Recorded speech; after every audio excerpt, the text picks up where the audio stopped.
Hey everyone, Mama Mikey here. Today is a quick video. This is a tour of the Nintendo Switch user interface. I've been really excited to do this video. I've been loving the Switch so far. So let's get right into it. We're going to hit A to continue to the home menu. And right away you can see here is the tiles where your games are. And this is something that I'm sure will be changed in an update soon because we don't have very many tiles, as you can see. And there isn't really like a plus sign or anything to indicate that more will be added as you add more games. And that would be problematic, especially for people who do download digital games quite frequently. We can see that I have The Legend of Zelda Breath of the Wild, and I also have the Snipperclips demo version. If we go up to the top, we can see this says Mama Micah's page, and you can see the other icon for if you have more users using the Switch. But here I've got my profile and friend code, my friend list, how to add friends, and I've got user settings up here. And down in the bottom left corner, you can see that I've got the Joy-Cons connected and that I am player 1 for both of those. At the top right, we can see the battery level for the Switch and also the time, and that I am connected to the Wi-Fi. Going down here, we've got news. This is a really cool section. It's just going to show you a bunch of news stories and things that are coming to the Switch, things that are available now. We've got Snipperclips, Shovel Knight, Splatoon 2. This one says new on the Nintendo eShop, and it's just got a list of games that are new to the Nintendo eShop, and you can actually go to the eShop from here if you'd like. There's just a lot of things in here. This is very useful to me to just have all the kind of Nintendo news all in one spot on the Switch.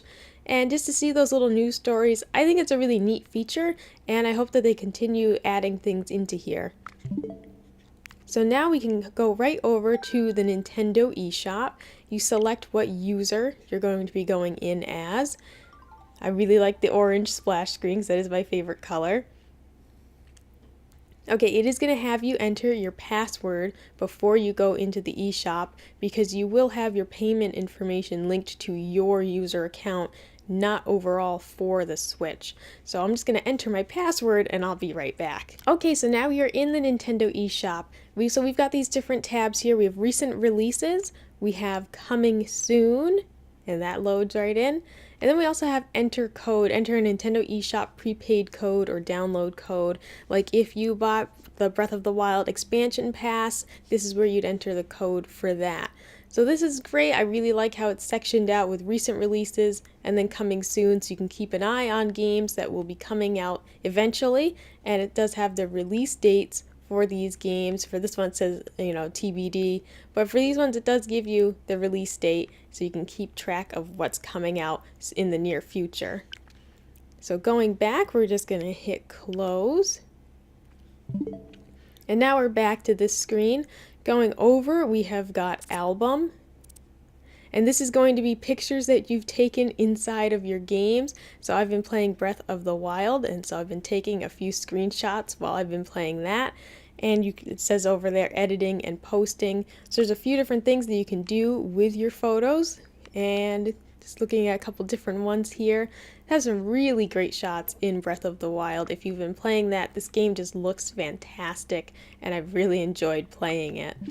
Going back again, next we have controllers, and so this is when we can change the order of which player is which. If the left Joy-Con is player 1 and the right Joy-Con is player 2, or if you'd like to swap that, you can do that.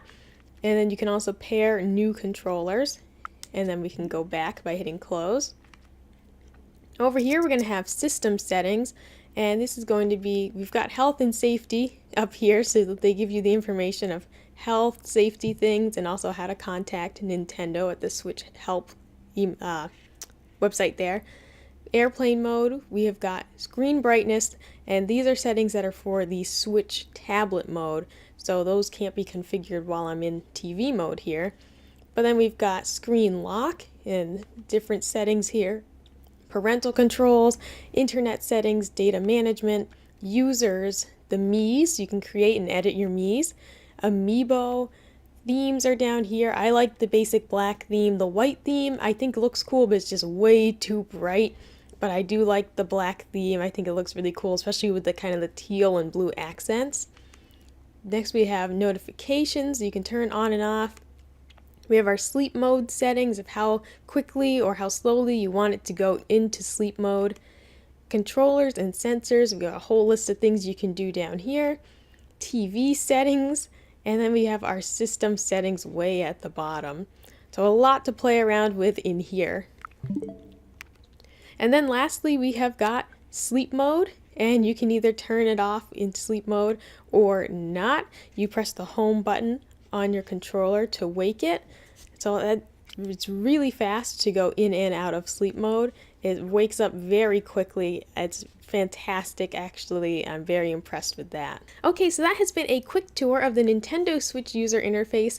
Let me know in the comments below if you've picked up a Nintendo Switch and what you think so far of the user interface. I like it quite a bit. It's very simple and clean. There really is a lot of settings that you can play around with and a lot of functionality here. As I said, I think the news section might be my favorite part of this. It's just really cool to me to have all of this right here, and to just have all this new game news and things coming soon, and just have news about the Switch and Nintendo in general all in one spot. I really think this is a great feature, and I think that it really should stay. I hope that in the future, if they do updates to the user interface, that is something that stays, because I really like that feature. And overall, I'm very happy with the Switch user interface. I just think that the only thing we really will need is more tiles for our games, because as of now, this looks like a very finite number of tiles, and if you're going to be getting games downloaded from the eShop, or if you just play a lot of variety of games like I do, if you rent games and you just play a lot of games, then you're definitely going to need more tiles. So that was a quick tour of the UI. And like I said, let me know in the comments below what you think of it so far. Like, comment, subscribe if you want to see more, and I'll see you next time. Bye!